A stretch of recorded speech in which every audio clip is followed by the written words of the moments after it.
আবার ওই কালো গিলাফ দেখলে,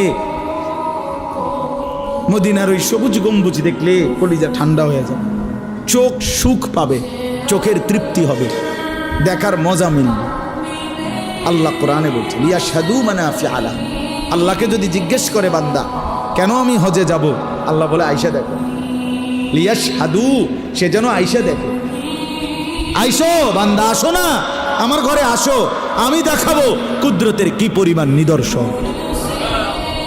দেখবা কদম কদম, পরতে পরতে আমার নিদর্শন, আমার ঘর দেখবা, আমার কালো গিলাফ দেখবা, হাজরে আসওয়াদ দেখবা, আমার ঘরের দরজা দেখবা, মাকামে ইব্রাহিম দেখবা, জমজম দেখবা, সাফা মারওয়ায় ঘুরবা, মিনায় যাবা, আরাফায় যাবা, মুজদালিফায় যাবা, আমি তোমারে ঘুরাবো, ঘুরাইতে ঘুরাইতে গুনাহ মাফ করে একদম মায়ের পেটে নতুন বাচ্চা বের হয় যেভাবে, নিষ্পাপ বানায় দেবো।